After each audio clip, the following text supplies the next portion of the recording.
the clarification from officials of the Donald Trump administration, which for now, viewers, is giving a sense of relief to Indian tech professionals who are working in the United States. Now, remember, there was panic over the massive $1 lakh or 85 lakh rupees fee on H-1B visas. Now, the U.S. Citizenship and Immigration Service has also broken its silence. USCIS has also issued a formal statement, and what does it say? It says that current visa holders need not worry. This will be, no impact on existing visas. This is not going to be any new fee for them. No block on travel on re-entry. Now, secondly, there's also clarification coming in that this new rule will apply only from the next lottery cycle. That means that these $100,000 in fee will be charged only on new applications that are going to be filed next year. What is the third clarification that's coming in? The third clarification is that renewals and extensions for now are safe, and this fee does not apply to those who already hold valid H-1B visas. We're going to now take you through graphics, and we're going to explain to you what does this mean. So this is a shock that came in. There was a lot of panic. There were questions that you had. We're going to try answering them based on the clarification that has come from authorities. Keep looking at your screens. You have asked that, is this going to be a yearly fee? Will people have to keep paying annually every year? No. The clarification comes in that no, this is a one-time fee per petition. Now, many of you also asked, do current H-1B holders also have to pay this mammoth fee? No. This does not apply to existing visa holders. They are currently safe from this fee shock. Now, what happens if one leaves the U.S. and wants to re-enter the United States and is a H-1B holder? That individual will face no impact. Travel rules will remain the same for that particular person. Now, will this also affect renewals? No. This is a rule that's going to apply only to new visas. This is as per the latest clarification that is coming in. Now, from when will this apply? As per U.S. authorities, this is going to apply from the next lottery cycle.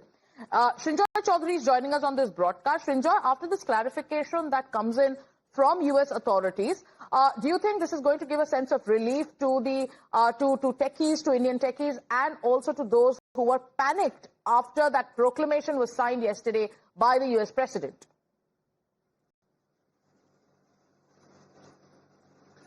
This is partial relief. And I must say, I have been speaking with people in the West Coast of America, and there was utter chaos. Panic is only an understatement, because people were getting on flights and they were canceling. People were getting off flights and they were canceling. So all kinds of terrible worries were happening in America. The first thing, all these points you made are valid. And what people are now saying is this is classic Trumpism. First, you land a heavy blow, and then you soften the punch. So you still get something out of that punch, but it is not as terrible as it was initially made out to be. So three things have been happening, as you rightly said. First of all, this is not for people who are already with H-1B visas. And people initially thought this was so. And because people thought they were so, there was a flurry of bookings on the flights. People wanted to come back as soon as possible. It was that bad. Then comes the clarification which says, no, it's not for existing visa holders. It's for people who are going to apply for the visa. And it's the second thing is, again, there was consternation because it was felt $100,000 a year would be absolutely madness. Now, it is being said that it's a one-time fee. Right. Now, one-time fee for people is even passable compared with $100,000 a year, which is impossible. So the blow has been softened.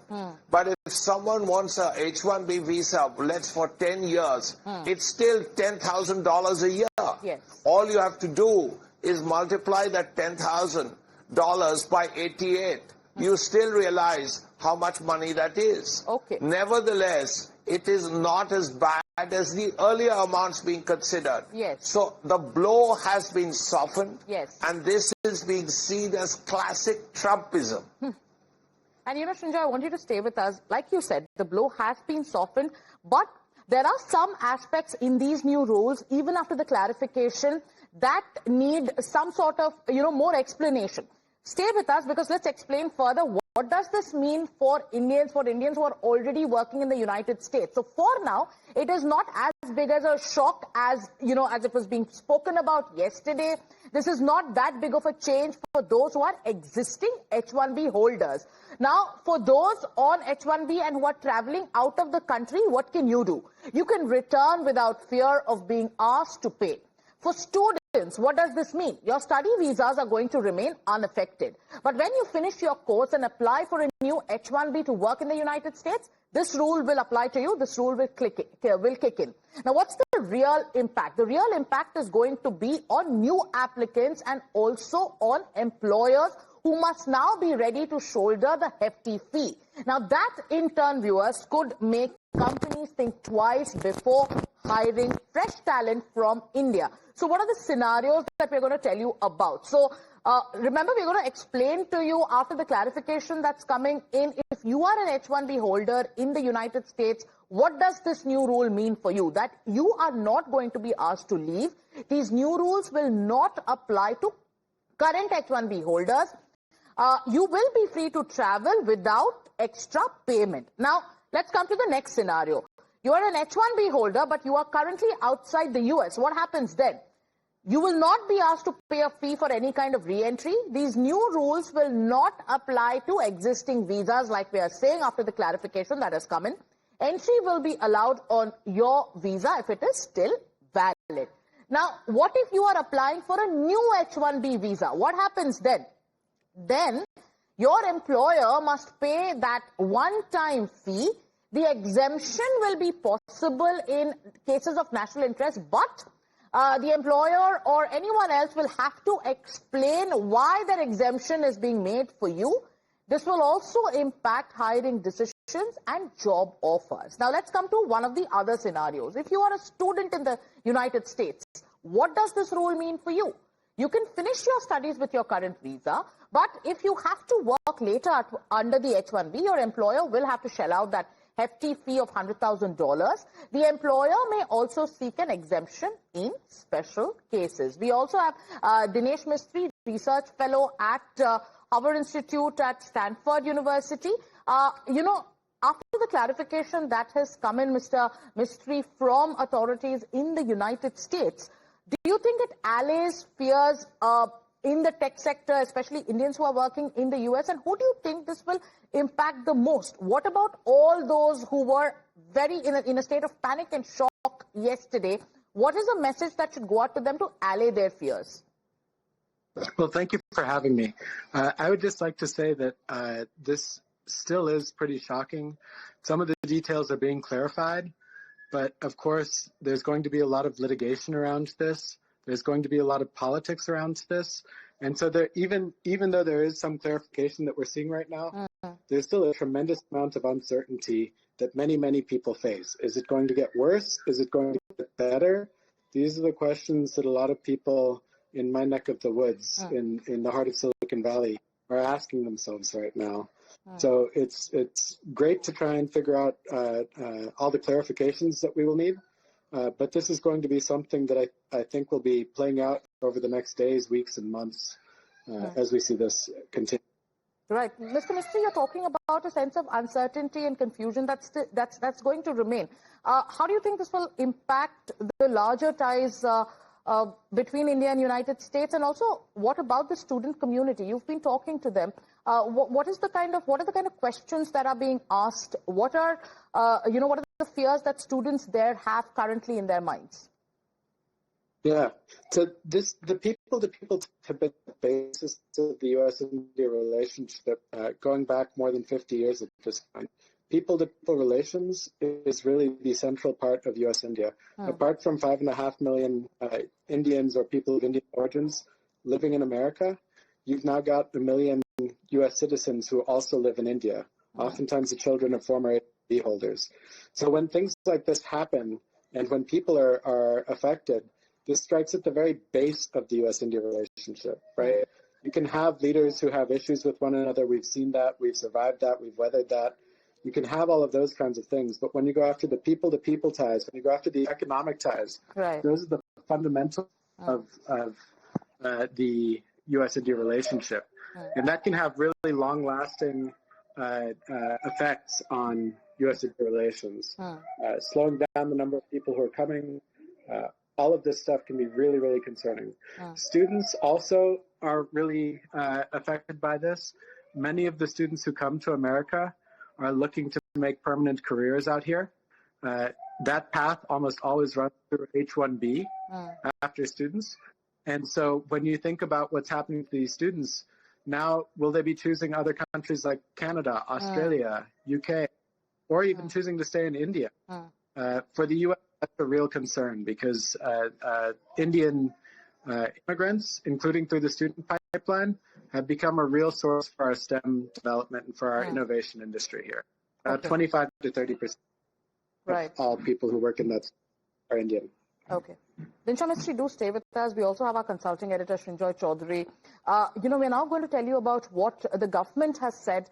They are going through the implications of the hike of the visa, of the H-1B visa fee by the Trump administration. There was a statement that was issued by the Ministry of External Affairs, and that statement went on to say that industry in both India and the United States are expected to consult on the best path forward.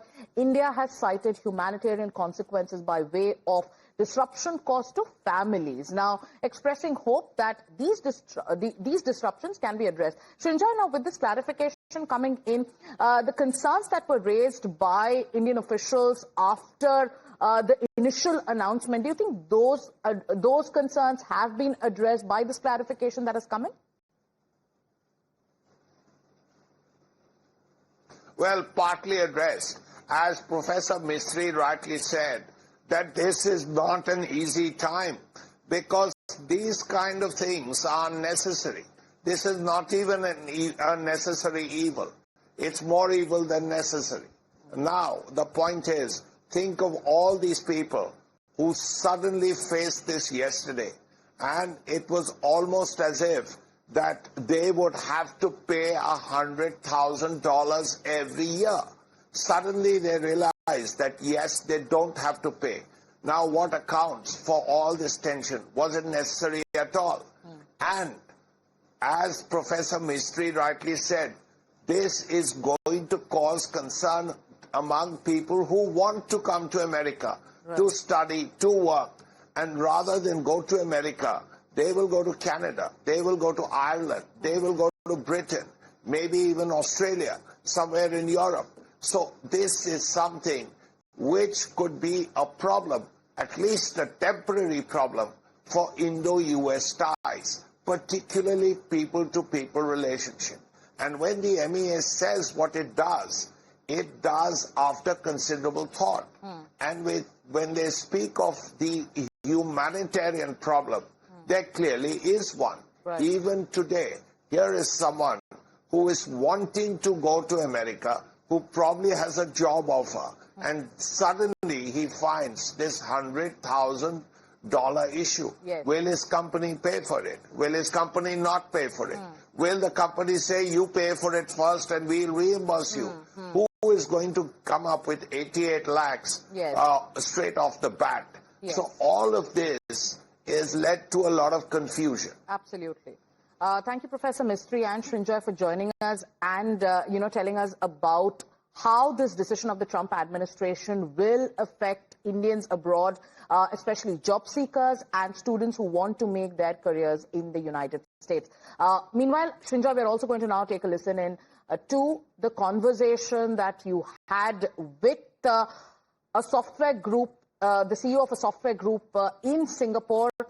We spoke about the increase in the H-1B visa fees on Indian software professionals in the United States, in India, and those who are aspiring to go to the States. Also, the impact that this will have on Indian students who are studying at top institutions. Srinjoy Chaudhary spoke to him about the other kind of opportunities that Indians can have when a decision like this is taken. Take a listen to that interview. Arvind Agrawala, CEO of Fact Software. Mr. Agrawala, this is a very worrying moment for the IT industry all over the world. This 100% increase in the H-1B visas. Now, it used to be $1,000. It's now $100,000. Now, how will it affect Indians? Indian students at the IITs, Indian software professionals who want to go to America, Indian professionals who are already in America. So you have to look at it in the larger scope. The number of people, Indian IT professionals who get visas in the US, the H-1B, it's only a limited number. I think it's in the region of 200K or something. But the number of applicants is almost, I think, 8 or 9 or 10 times. So I don't think this is going to have such a huge impact. What I'm more worried about is the cost will go up for American companies. So if you really look at it from another way, either their profitability goes down or their costs going up, they will pass it on to consumers, and that is neither good for the US companies nor for India. So if you look at it from another perspective, there will be other opportunities which will open up because of this issue. For example, Singapore may gain. For example, Ireland may gain. For example, Vietnam may gain. And what stops a US company from doing their software development in some other country? If the conditions are not conducive in the US, they will be conducive somewhere else. So when disruptions like this happen, other opportunities open up.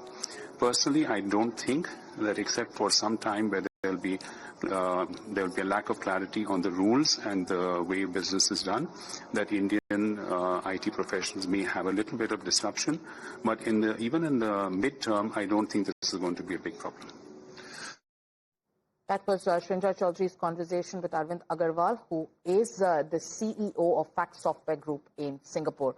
Time for us to take a short break, viewers. We'll be back with more.